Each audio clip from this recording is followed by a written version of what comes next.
All right, so getting right away to it, my original title was Multi-Technology Approach to Bridge Deck NDE, but since that time, we've done quite a few projects, using multi-technologies and specifically kind of some of the same technologies to other structures. So I wanted to go through those, assuming I had time to, so see if I can speak quickly enough here. All right, so anyways, we're going to go through the multi-technology approach, which is primarily, what any practitioner should do is just collecting the right data, fusing the right data sets, providing useful data to the client, and all that is, just involved in choosing the right technologies for the job. So making sure that we're evaluating the structure, not just using one technology for it or something like that.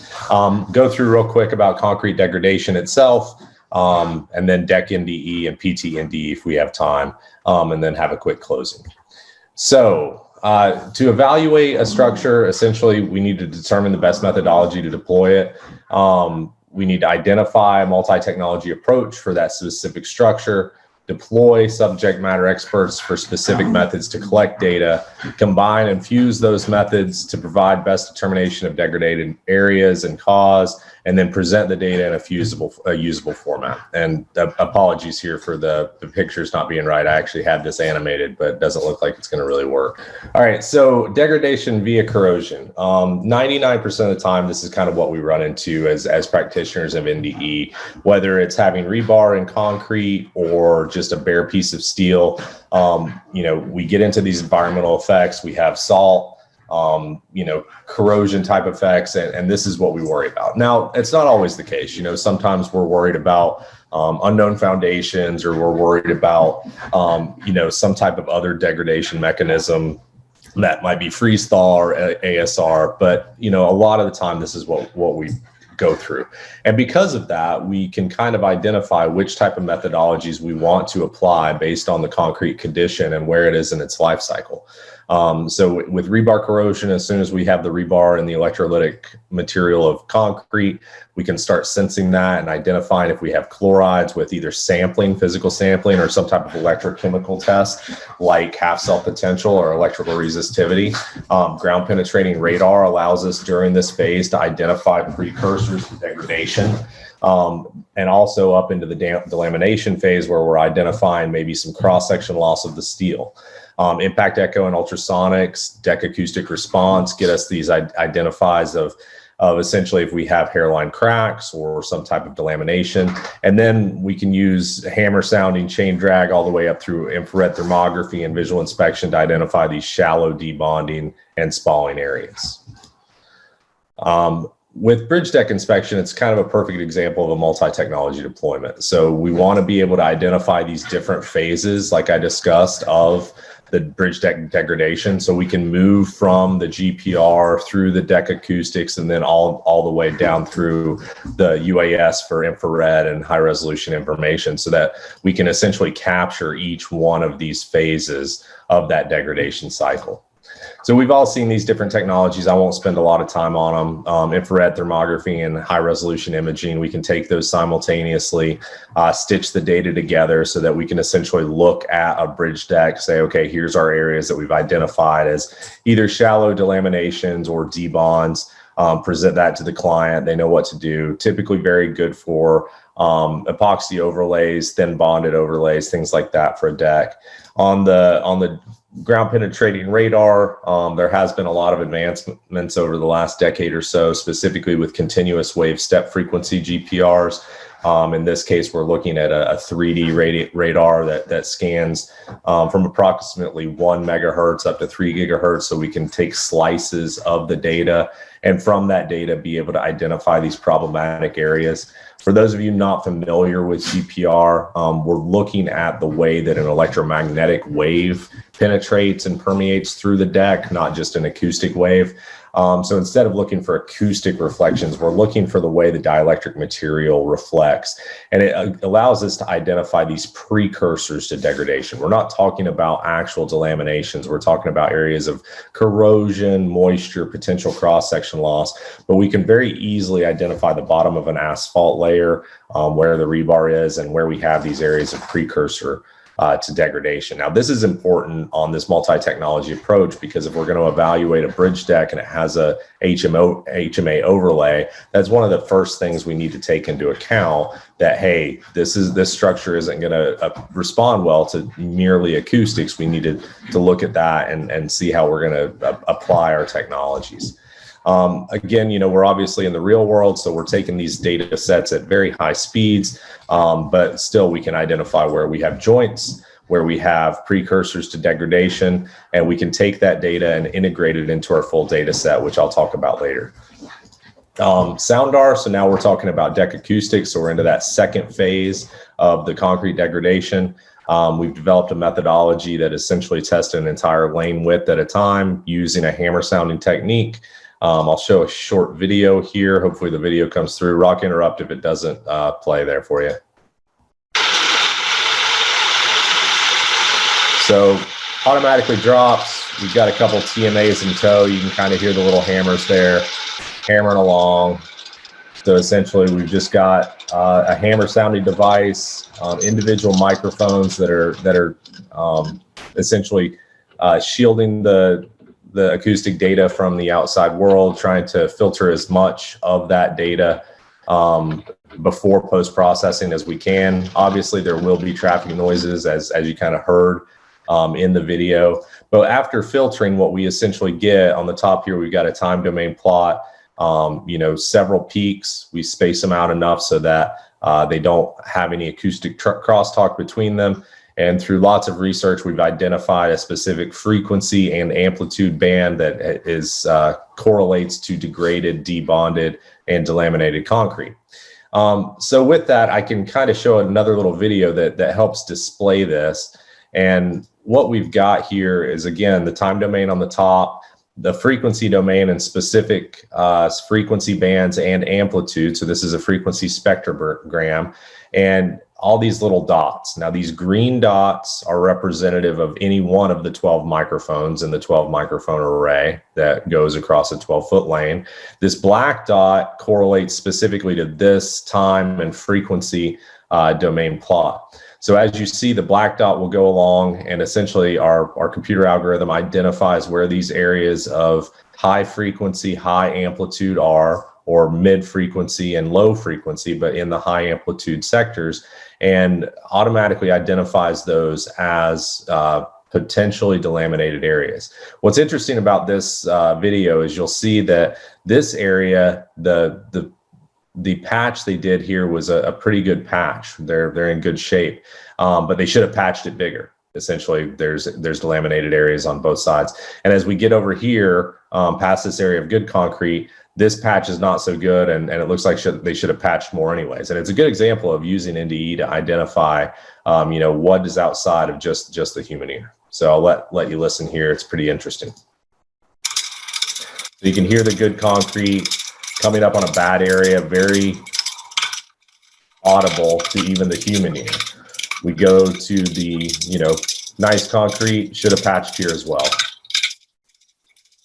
Then we have a very large area of decent concrete. As we're going across, the algorithm just identifies it as intact concrete. We'll get to areas where there's a high frequency response, and then an area of obviously delaminated patch.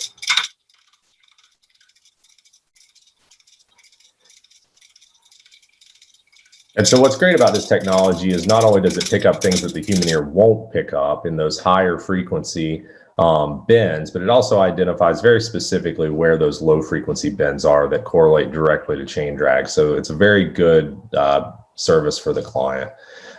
We can analyze thousands to millions of impacts. The data is mapped to identify areas of intact and poor concrete.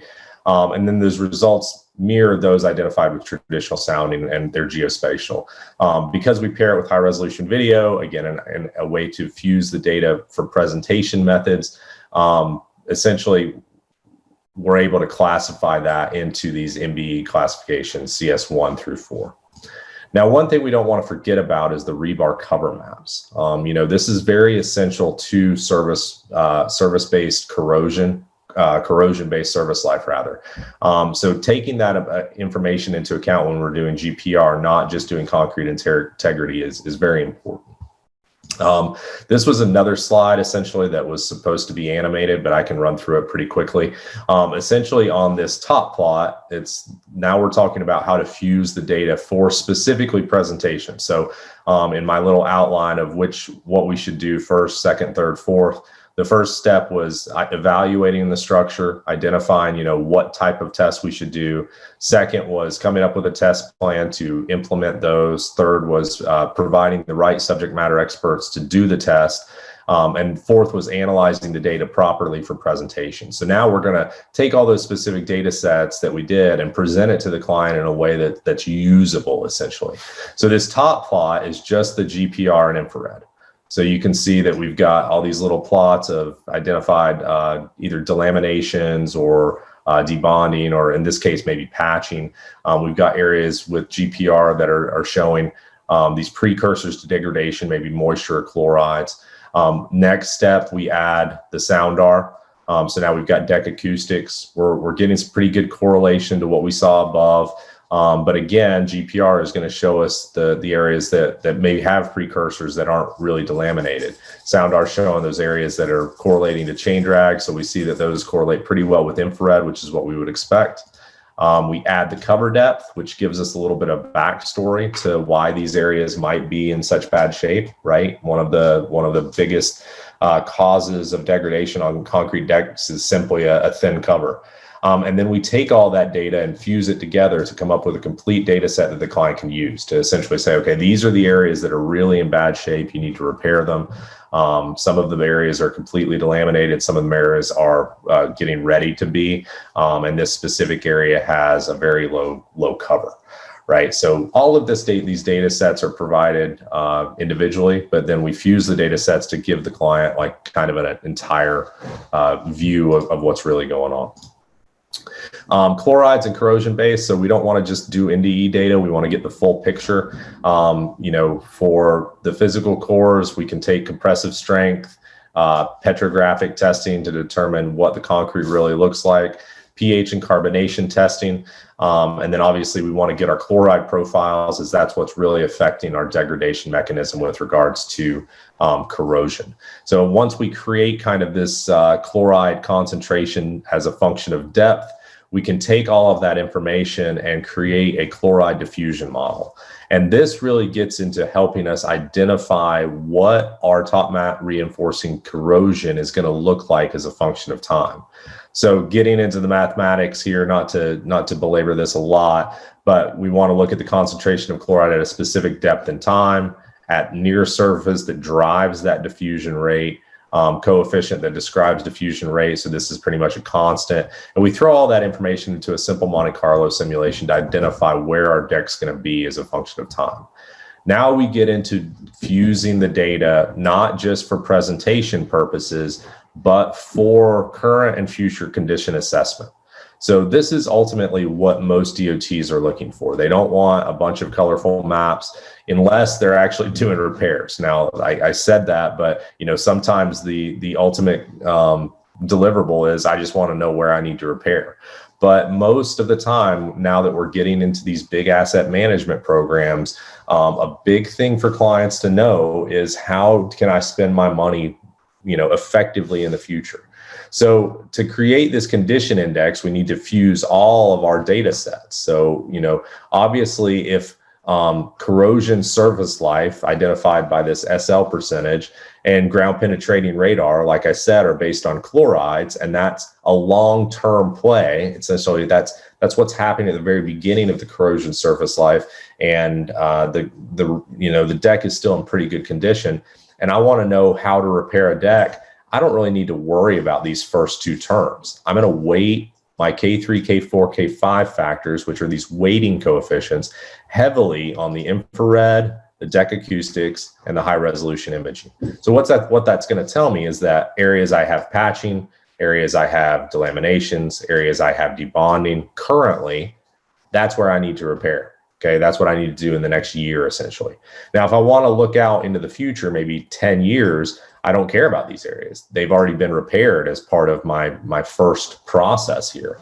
So I'm going to weigh these two very heavily. And essentially using engineering judgment, this isn't a quantified methodology of in 2 years you weigh K2 and K3 heavier. It's still a by process type of thing. NDE is a little bit of art and science here. We're able to identify and work with the clients to be able to work and identify, how we want to program bridge deck repairs moving forward. So now we have this fusion of data for current and future condition assessment. And, for this is a specific bridge deck that we worked on that had over 186 deck panels. We were able to identify, okay, in this first year, based on the GPR, based on the deck acoustics, infrared, high res, you need to repair and replace probably 30 of these deck panels. After you do that, you're in the long game here. You can replace less deck panels as a function of time based on the chloride diffusion, based on the GPR, based on some of the less severe delaminations, and we can move through that and provide the client with an asset management program that really tells the story. Now, one great thing about these technologies is they're obviously applicable to a large square footage. Takes away kind of the chain drag that we've been talking about and using for years. But with deck acoustic response, it still provides the client kind of a warm fuzzy of, I remember how to do that. Sounds the same, looks good.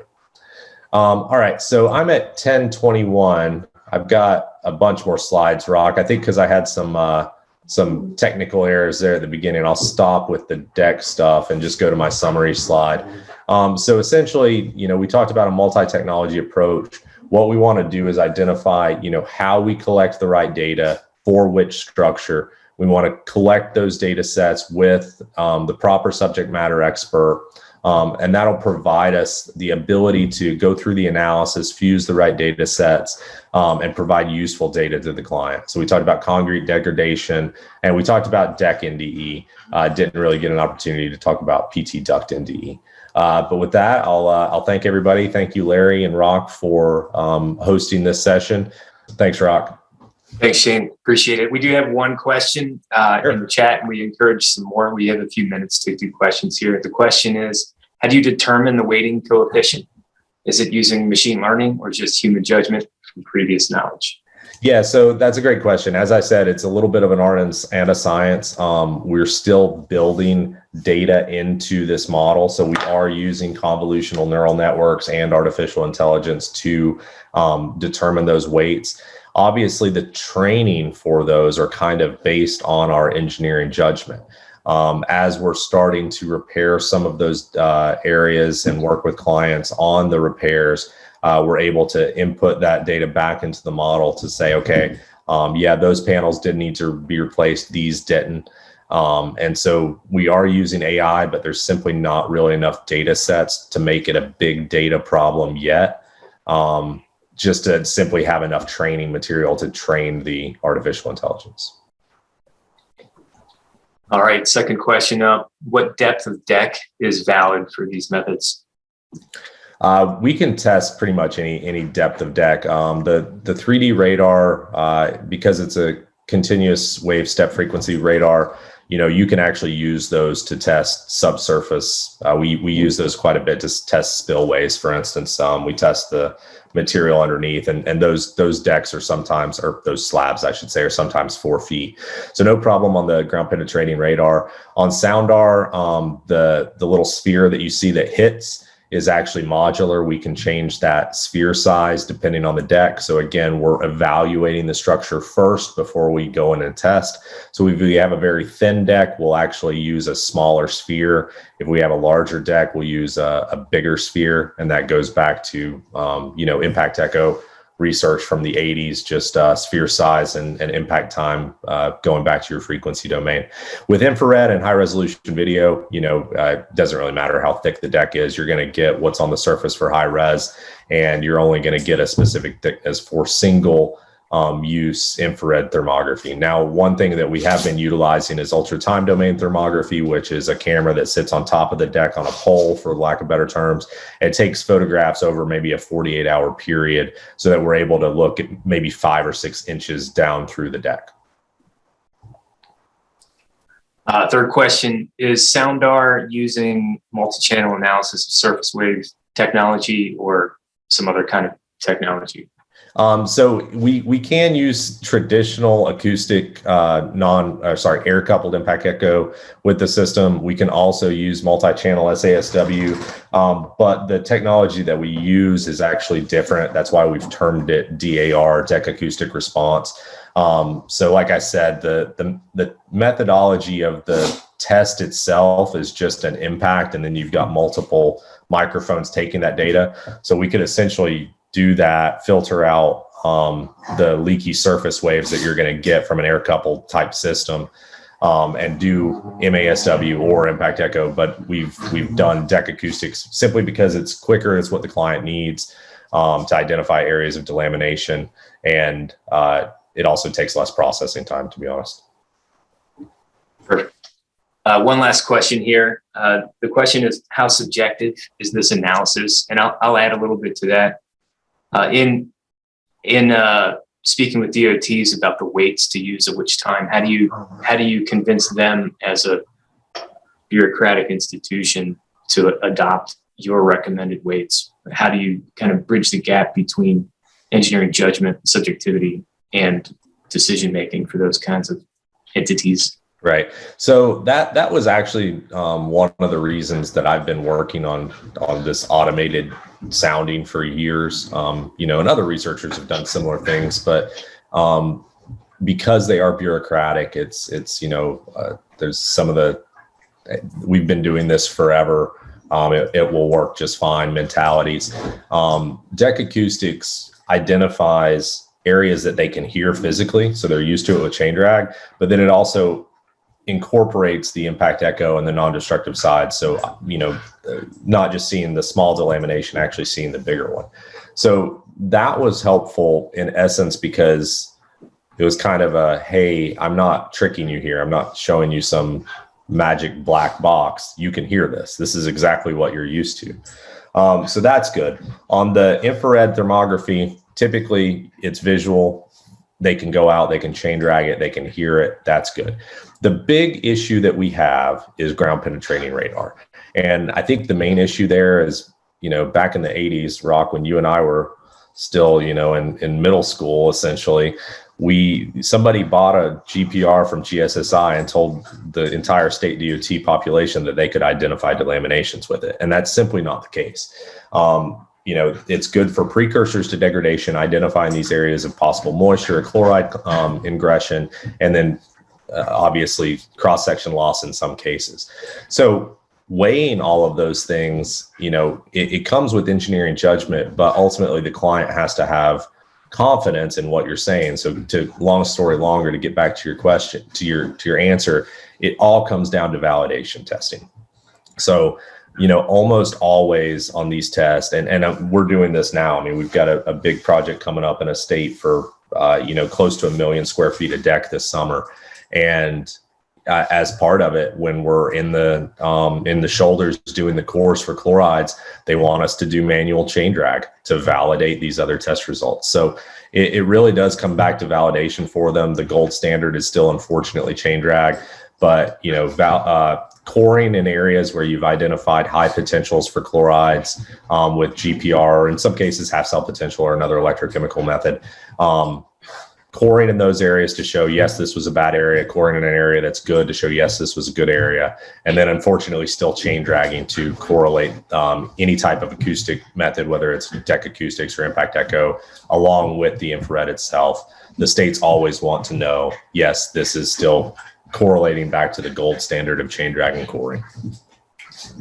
Great. Yeah, that's validating. A few spots can go a long way towards convincing a customer that your entire NDT program is telling them the truth. So that's right. Yeah, that certainly goes across all industries. You can't validate the entire deck, right? So you gotta do a small percentage and hope that works for them. All right, Shane. Well, thank you for your presentation.